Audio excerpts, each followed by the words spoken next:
Welcome to S6 TV Telugu news బులెటిన్ల ముందుగా headlines. Pak army headquarters పై భారత సైన్యం గర్జించింది. రాజ్నాథ్ సింగ్.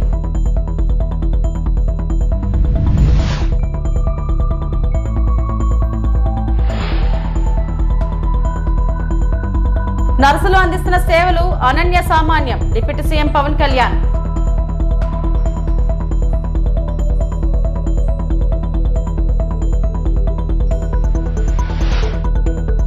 ఏపీ రాష్ట్ర వ్యాప్తంగా కొత్త రేషన్ కార్డులు.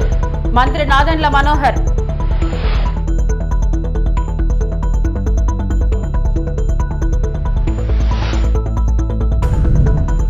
మన రైతు మన రామానాయుడు. ఒకే గ్రామంలో 1,45,00,000 అభివృద్ధి పనులకు శంకుస్థాపన చేసిన మంత్రి Ramanaidu.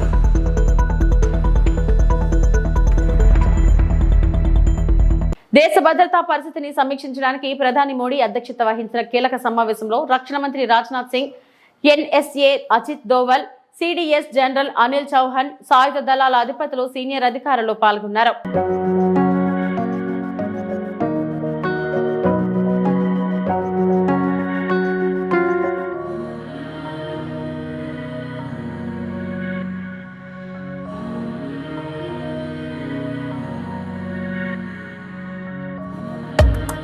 Pak army headquarters పై భారత సైన్యం గర్జించింది. రాజ్నాథ్ సింగ్ ఆపరేషన్ సింధూర్ విజయాలపై రక్షణ మంత్రి రాజ్నాథ్ సింగ్ స్పందించారు. ఆపరేషన్ సింధూర్ కేవలం సైనిక చర్య కాదని ఉగ్రవాదంపై పోరులో భారత సంకల్పానికి నిదర్శనమని రక్షణ మంత్రి రాజ్నాథ్ సింగ్ స్పష్టం చేశారు. ఉగ్రవాదులు భారత వ్యతిరేక శక్తులపై సైన్యం ప్రతీకారం తీర్చుకుందని ఆయన అన్నారు.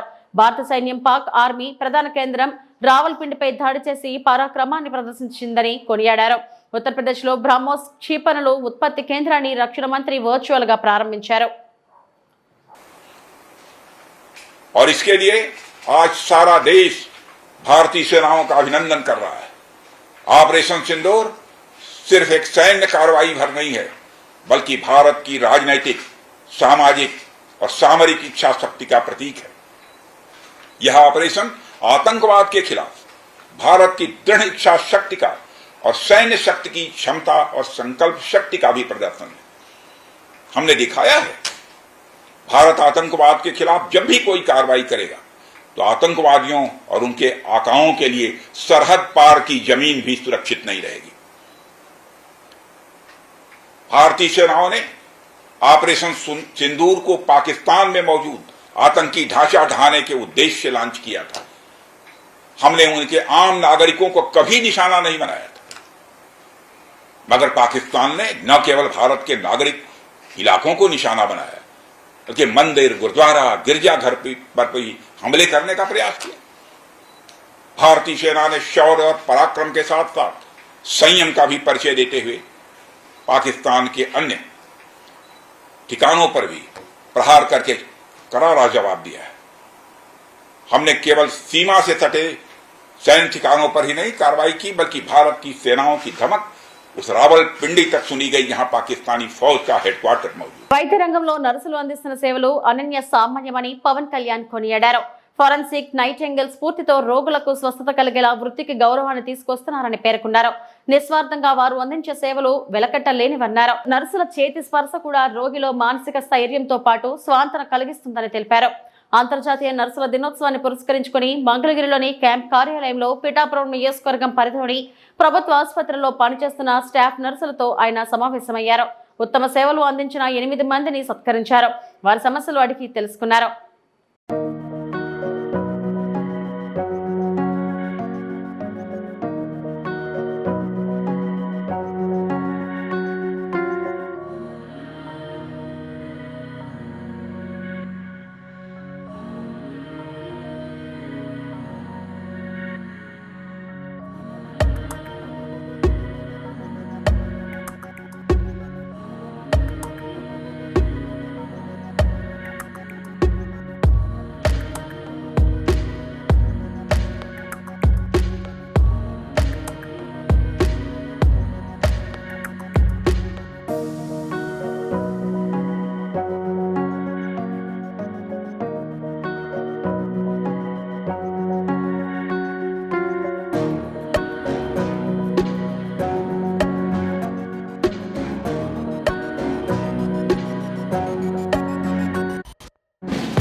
రాష్ట్ర వ్యాప్తంగా కొత్తగా జారీ చేయనున్న రేషన్ కార్డులను స్మార్ట్ కార్డు రూపంలో ఉచితంగా ఇస్తామని మంత్రి నాదెండ్ల మనోహర్ తెలిపారు. ప్రస్తుతం రేషన్ కార్డులు ఉన్న వారికి కూడా స్మార్ట్ కార్డులు అందజేస్తామన్నారు. రేషన్ కార్డులో పేరు ఉన్న ప్రతి ఒక్కరూ ఈకేవైసీ చేయించుకోవాలన్నారు. ఈ నెల 15 నుంచి వాట్సాప్ గవర్నెన్స్ ద్వారా పౌర సరఫరాల శాఖ సేవలు అందుతాయని వెల్లడించారు. 100% ఉచితంగానే పౌరులందరికీ 1,46,00,000 రైస్ కార్డులు ఎవరైనా ప్రస్తుతం వాళ్ళందరికీ కూడా ఈ స్మార్ట్ కార్డులు అందజేయడం జరుగుతుంది. ఎవరైనా ఈ మార్పులు చేర్చుకుని కొత్తగా వాళ్ళు మెంబర్ ఎడిషన్స్ లేకపోతే కొత్త కార్డ్స్ ఏం తీసుకున్నా కూడా కుటుంబ సభ్యుల పేర్లు ఆ నమోదైన తర్వాత తప్పకుండా వాళ్ళందరికీ కూడా ఈ రైస్ కార్డ్స్ ఇస్తాం. ప్రస్తుతం మీకున్న ఈ రైస్ కార్డ్స్ ఈ కేవైసీ పూర్తయితే అంటే 95% పూర్తి చేసుకున్నారు కాబట్టి వాళ్ళు ఎవరు కూడా మళ్ళీ అప్లై చేసుకోవసరం లేదు. మీకున్న వివరాలు మీకున్న డీటెయిల్స్ సక్రమంగా ఉన్నాయా లేదా మీరు ఒకసారి చెక్ చేసుకోండి. ఇదే వాట్సాప్ నంబర్ ద్వారా మీరు ఓకే అనుకుంటే అదే ఆ డీటెయిల్స్ తోటి మీకు కొత్త రేషన్ కార్డు కొత్త రైస్ కార్డు మీ అందరికీ కూడా అందిస్తాం. మొట్టమొదటిసారి మేము సింగిల్గా నివసిస్తున్న వాళ్ళు సింగిల్గా కార్డు కోరుకుంటున్న వాళ్ళు కూడా వెసులుబాటు కల్పించి వితంతులే కాకుండా వాళ్ళకి పిల్లలు ఉన్నా కూడా ఒక్కొక్క సందర్భంలో ఫ్యామిలీ కార్డు లేకపోయినా సింగిల్గా నివసిస్తున్నారు. సో అందరికి కూడా మేము ఈ అవకాశం కల్పిస్తాం. తిరుమల కలియుగ ప్రత్యక్ష దైవం శ్రీ వెంకటేశ్వర స్వామిని ఏపీ మంత్రులు దర్శించుకున్నారు.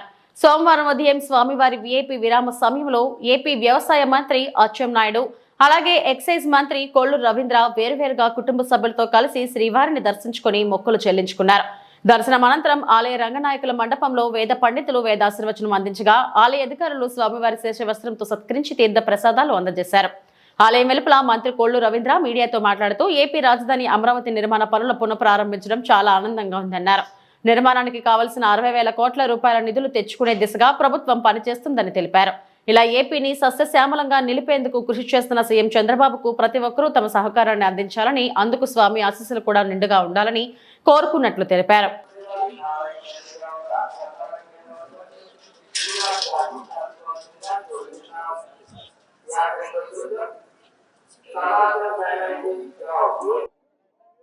ఈరోజు కలియుగ దైవం శ్రీ వెంకటేశ్వర స్వామి వారి దర్శనానికి సకుటుంబ సమేతంగా రావడం జరిగింది. స్వామివారి ఆశీర్వాదాలు అందరికీ ఉండాలని ఆ భగవంతుని ఆశీర్వాదంతో రాష్ట్రం అంతా కూడా గౌరవ ముఖ్యమంత్రి చంద్రబాబు నాయుడు గారు చేసినటువంటి కృషి ఈరోజు మరి అమరావతి నిర్మాణం కానీ ముఖ్యంగా ఈ రాయలసీమ ఏరియాలో కూడా ముఖ్యమంత్రి గారు చాలా అభివృద్ధి కార్యక్రమాలకు శ్రీకారం చుడుతూ ఉన్నారు. అవన్నీ కూడా సఫలం కావాలి. ఏదైతే మనం ఇరిగేషన్ ప్రాజెక్టులకు సంబంధించి మన రాష్ట్రాన్ని సస్యశ్యామలం చేయడం కోసం పోలవరం బనకచెర్ల మరి ఈరోజు ఒక అద్భుతమైనటువంటి కార్యక్రమాన్ని శ్రీకారం చుడుతున్నారు. ఆ స్వామివారి ఆశీర్వచనాలతో అవన్నీ కూడా సఫలం కావాలని చెప్పి తద్వారా రాష్ట్రం సస్యశ్యామలంగా ఉంటే పంటలతో అందరూ కూడా సుఖ సంతోషాలతో ఉంటారు. చాలా ప్రతిష్టాత్మకమైనటువంటి కార్యక్రమాలకి ఇవాళ గౌరవ ముఖ్యమంత్రి గారు శ్రీకారం చుడుతున్నారు. మొన్న ప్రధానమంత్రి నరేంద్ర మోడీ గారు కూడా వచ్చి రాజధాని నిర్మాణానికి అమరావతి పనులకి పునఃప్రారంభించుకోవడం జరిగింది. దాదాపు 60,000 కోట్ల రూపాయల పనులు ఆ నిధులన్నీ కూడా అమరావతి స్వయంగా తెచ్చుకుంటా ఉంది. దాంట్లో రాష్ట్ర ప్రభుత్వం నుంచి కానీ లేదంటే ప్రజలకు సంబంధించింది కాదు ఇదంతా కూడా అమరావతి స్వయంగా రావడానికి అవకాశం ఉన్నటువంటి ప్రాంతం. ఇవాళ మనం అందరం కూడా గౌరవ ముఖ్యమంత్రి ఉత్తరాంధ్రని సస్యశ్యామలం చేయడం కోసం అలాగే ఇక్కడ రాయలసీమని అన్ని ప్రాంతాలను కూడా అభివృద్ధి చేసుకుందాం. అందరూ కూడా భాగస్వాములు అవుదాం. ఈ రాష్ట్ర అభివృద్ధిలో భాగస్వాములకి అందరూ పాత్ర ఉండాలని మనస్ఫూర్తిగా కోరుకుంటూ స్వామివారి ఆశీర్వాదాలు ప్రధానంగా ఉండాలని చెప్పి కోరుకుంటూ అందరికీ నమస్కారం. మన రైతు మన రామానాయుడు ఒకే గ్రామంలో 1,45,00,000 అభివృద్ధి పనులకు శంకుస్థాపన చేసిన మంత్రి రామానాయుడు. మన రైతు మన రామానాయుడు కార్యక్రమంలో యలమంచిలి మండలం పెనుమర్రు గ్రామంలో 1,45,00,000తో కాలువల వెంబడి సిమెంట్ కాంక్రీట్ గోడ నిర్మాణం కాలువ త్రవ్వకం పనులకు కూటమి నాయకులతో కలిసి మంత్రి రామానాయుడు శంకుస్థాపన చేశారు. గ్రామాల్లో జరుగుతున్న కోట్లాది రూపాయల అభివృద్ధి పనులు రైతులకు మేలు చేసే పనుల పట్ల గ్రామస్తులతో పాటు రైతాంగం హర్షం వ్యక్తం చేస్తూ కూటమి ప్రభుత్వానికి కృతజ్ఞతలు వ్యక్తం చేశారు. మంత్రి రామానాయుడుకు స్వాగతం పలికి కృతజ్ఞతలు తెలిపారు. ఈ సందర్భంగా మంత్రి రామానాయుడు మీడియాతో మాట్లాడారు.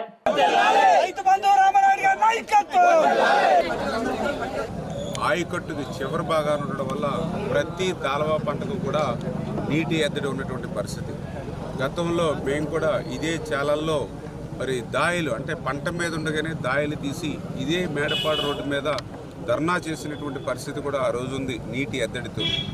దానికి గల కారణం ఏంటంటే గత 5 సంవత్సరాల వైసీపీ పాలనలో ఎక్కడా కూడా గిద్దెడు మట్టి కూడా ఈ కెనాల్లో తీగిపోవడం వల్ల పూడికతోటే ఈ శివారు మేడపాడికి నీరు వచ్చేది కాదు.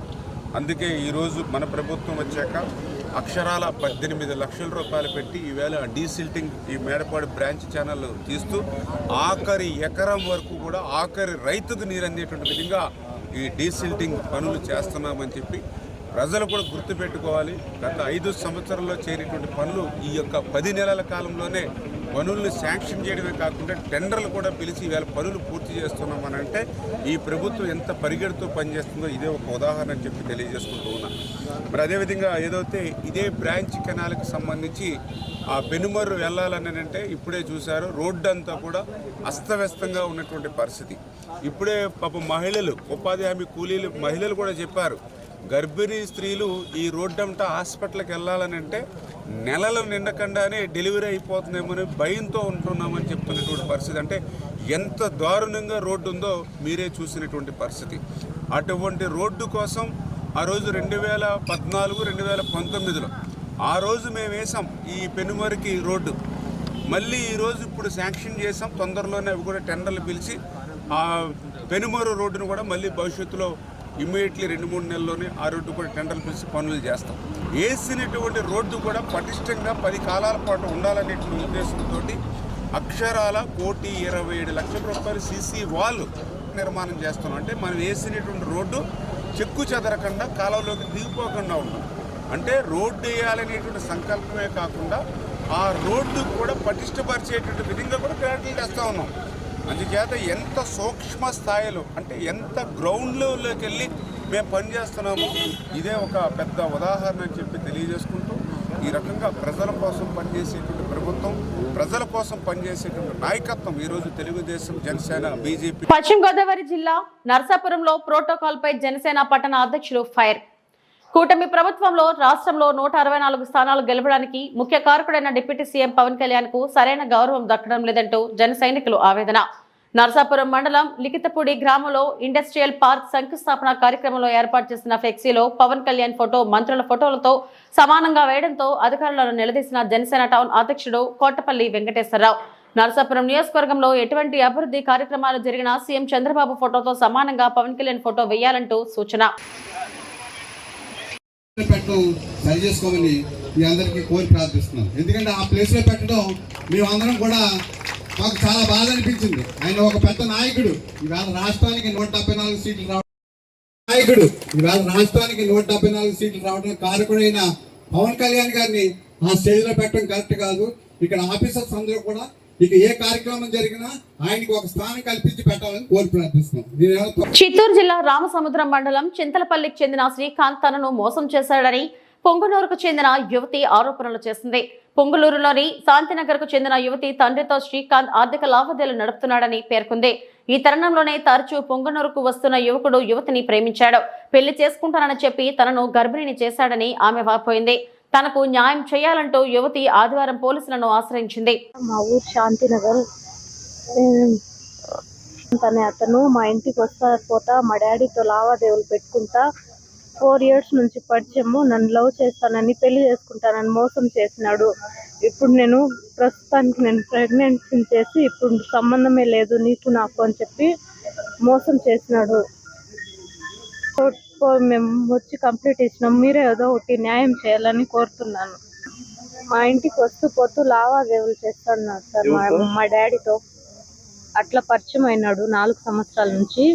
అప్పటి నుంచి కూడా నన్ను పెళ్లి చేసుకుంటానని చెప్పి లవ్ చేసి పెళ్లి చేసుకుంటానని చెప్పి మోసం చేసినాడు. ప్రెగ్నెన్సీ చేసినాడు సార్.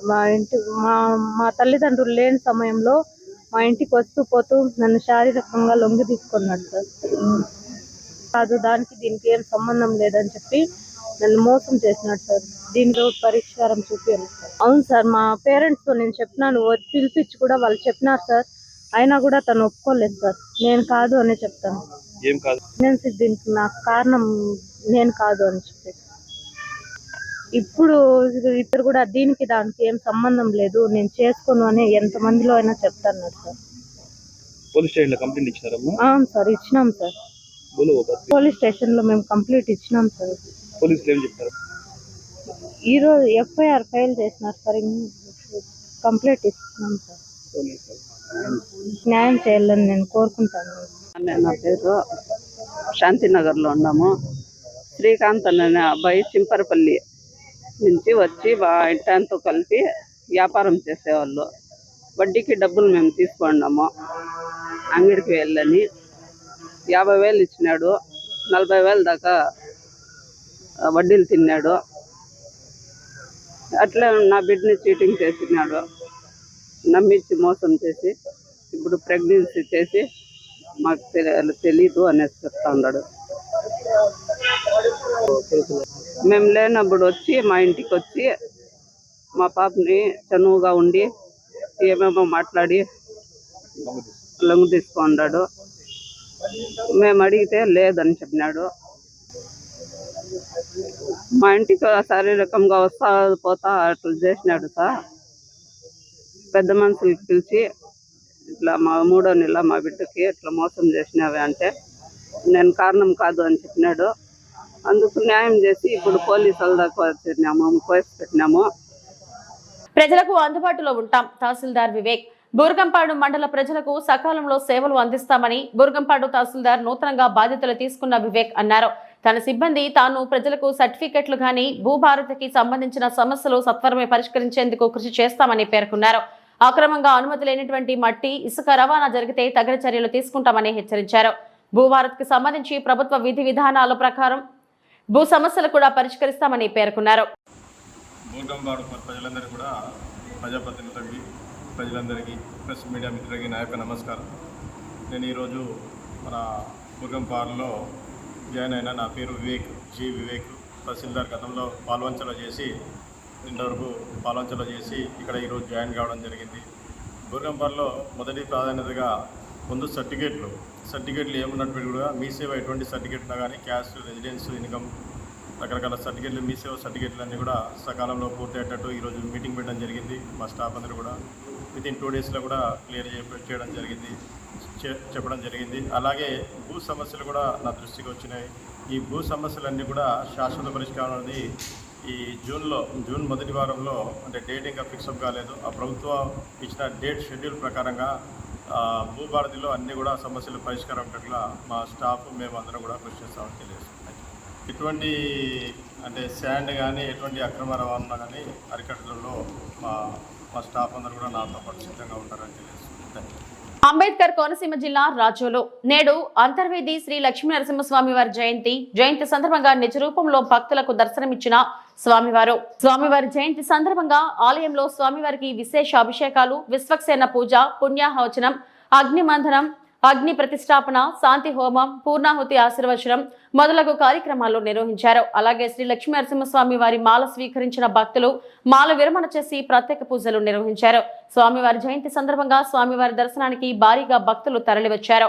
అలాగే ఆలయంలో నిత్యం జరిగే నిత్య సుదర్శన హోమంలో భారీగా భక్తులు పాల్గొన్నారు. వీరికి ఆలయ అధికారులు ప్రత్యేక ఏర్పాట్లు చేశారు.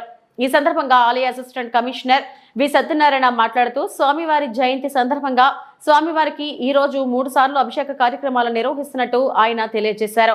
మాల విరమణ చేసిన భక్తుల కోసం హోమాలు నిర్వహిస్తున్నట్లు ఆయన తెలియజేశారు. అలాగే జయంతి సందర్భంగా భారీగా తరలివచ్చిన భక్తులకు ప్రత్యేకంగా అన్నప్రసాద ఏర్పాట్లు ఆయన తెలియజేశారు.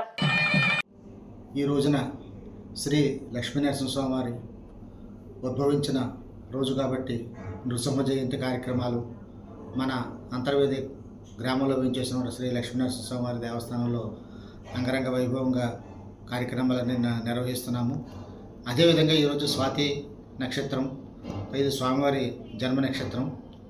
మరియు ఈ రోజున మనకి 21 రోజుల పాటు మన లక్ష్మీనరసింహస్వామి దీక్ష తీసుకున్నటువంటి దీక్షాదారులందరూ కూడా ఈరోజు దీక్ష విరమణ చేపట్టేటటువంటి కార్యక్రమం కూడా ఈ రోజున హోమశాంతి హోమం అయిన తర్వాత మనకి స్వామివారి దర్శనాలన్నీ కూడా మన భక్తులకి అందరికీ కూడా మన ఎవరైతే ఇరుముడులు ధరించారో అవి ఇరుముడులు విరమింపజేసుకున్నారో వాళ్ళందరికీ కూడా ప్రత్యేక దర్శనం కూడా ఏర్పాటు చేయడం జరిగింది. ఈ రోజున స్వామివారికి విశిష్టంగా 3 పూటలా కూడా మనకి స్వామివారికి అభిషేక కార్యక్రమం జరుగుతుంది. ఎప్పుడూ నిత్యం జరిగేటట్టుగా ఉదయం 5:30కు ఒక అభిషేక కార్యక్రమం అయింది. ఇప్పుడు ఇరుముడులు విరమించినటువంటి భక్తాగ్రేసులు ఎవరైతే ఉన్నారో వారికి సమక్షంలో ఒక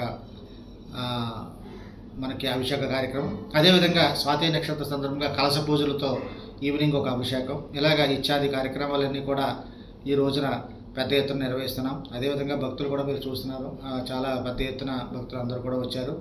వచ్చిన వాళ్ళందరికీ కూడా త్రాగునీటి సదుపాయం మరియు మైనర్స్ డ్రైవింగ్ పై తల్లిదండ్రులకు మైనర్స్ కు కౌన్సిలింగ్ ఇచ్చిన జిల్లా ఎస్పీ నరసింహ.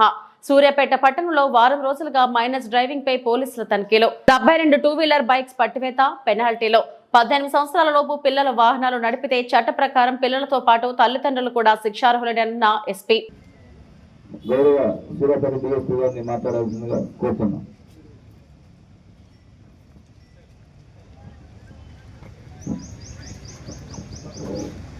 వేదిక మీద ఉన్న సూర్యాపేట ఎస్పీ నుంచి ఈ రోజు వరకు సూర్యాపేట జిల్లా వ్యాప్తంగా మనం రోడ్డు ప్రమాదాలని నివారించాలనేటువంటి ఏకైక లక్ష్యంతో మైనర్ పిల్లలు ఎవరైతే డ్రైవింగ్ చేస్తున్నారో వాళ్ళ బండ్లని మనం అప్రహెండ్ చేసి వాళ్ళ తల్లిదండ్రులందరినీ కూడా ఈరోజు మనం ఈ సూర్యాపేట టౌన్ పోలీస్ స్టేషన్ లిమిట్స్లోకి పిలిపించి వాళ్ళని కౌన్సిలింగ్ చేసి వాళ్ళకు లీగల్ మోటార్ వెహికల్స్ యాక్ట్ ప్రకారం, ఇటీవల వచ్చిన అమెండ్మెంట్ యాక్ట్ ప్రకారం వాళ్ళకు లీగల్గా ఏ శిక్షలు ఉన్నాయి, ఫైన్లతో పాటు జైలు శిక్ష అనేది కూడా ఉంది. అదే కాదు, మైనర్లని వెహికల్ ఇచ్చిన, మైనర్లకి డ్రైవింగ్ చేయడానికి అవకాశం ఇచ్చిన తల్లిదండ్రులకి కానీ, వెహికల్ ఓనర్స్ కానీ, వాళ్ళ యొక్క సంరక్షకులకు కానీ వాళ్ళందరికీ కూడా ఎంవీ యాక్ట్ ప్రకారం ఉన్నటువంటి ప్రొవిజన్స్ని, లీగల్ ప్రొవిజన్స్ని ఈరోజు మనం తెలియజేయడం జరిగింది. ఇక్కడికి అందరూ కూడా పెద్ద ఎత్తున దాదాపు సూర్యాపేట టౌన్, సూర్యాపేట రూరల్ సర్కిల్లో 73 వెహికల్స్, వాళ్ళ పేరెంట్స్, వాళ్ళ పిల్లలు అందరూ కూడా ఇక్కడికి రావడం జరిగింది.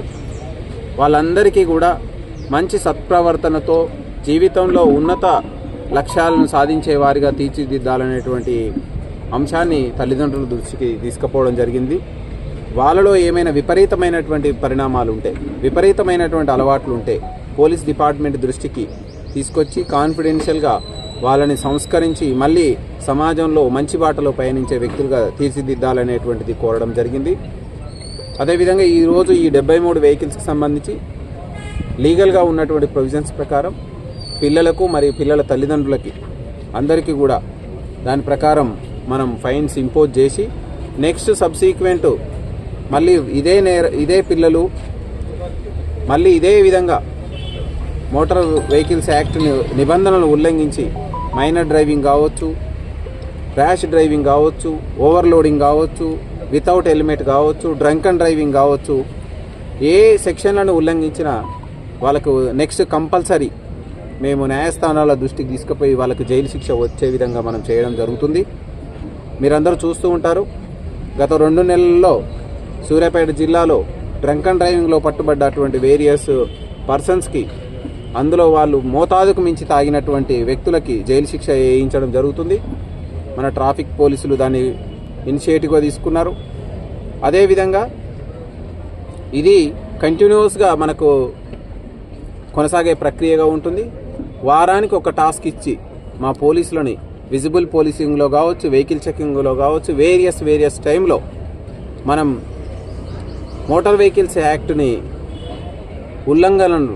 నిబంధనలను ఉల్లంఘించే వ్యక్తులపైన చట్టరీత్యా చర్య తీసుకోవడానికి మనం యాక్షన్ ప్లాన్ సిద్ధం చేసినాం. ఎవ్రీ సాటర్డే ఈ విధంగా ప్రతి సర్కిల్ లెవెల్లో ఒక అవేర్నెస్ ప్రోగ్రాం ఉంటుంది. మీ అందరికీ తెలుసు, పోలీస్ ప్రజా భరోసాలో ప్రతి బుధవారం దీన్ని మనం రోడ్డు ప్రమాదాల బారిన పడకుండా ఉండడానికి మనం పోలీస్ కళా జాగృతితోటి కానీ, ఈవెన్ మా ఆఫీసర్లు విజిట్ చేసినప్పుడు కానీ దాన్ని ఒక ప్రధానమైనటువంటి అంశంగా తీసుకొని దీన్ని ప్రజల్లోకి తీసుకెళ్తున్నాం. అయినప్పటికీ ప్రజలు ఇంకా ఉల్లంఘిస్తూనే ఉన్నారు. మనం అవేర్ చేసినప్పటికీ కూడా కొన్ని ఉల్లంఘనలు నమోదవుతున్నాయి. మరి దానికి తప్పనిసరిగా పరిస్థితుల్లో ఎంవీ యాక్ట్లో ఉన్నటువంటి లీగల్ ప్రొవిజన్స్ ప్రకారం వాళ్ళ మీద చర్యలు తీసుకోవాలి కాబట్టి మనం తీసుకుంటున్నాం. ఈ సందర్భంగా మీడియా మిత్రులందరికీ కూడా నా మనవి ఏంటంటే, పోలీస్ తీసుకునేటువంటి మంచి కార్యక్రమాలని మీరు ప్రజల్లోకి మీరే ప్రజలకు చేర్చే సాధనాలు కాబట్టి మీరు ఇంకా ఎక్కువ మొత్తంలో ప్రజల్లోకి తీసుకెళ్ళి వాళ్ళందరూ కూడా సమాజంలో మంచి వ్యక్తులుగా మంచి పౌరులుగా ముందుకెళ్ళాలి. ఎవరు కూడా ప్రమాదాల బారిన పడొద్దని కోరుకుంటున్నాను. ఇవి ఇప్పటివరకు నా బులెటిన్ అప్డేట్స్. నమస్తే.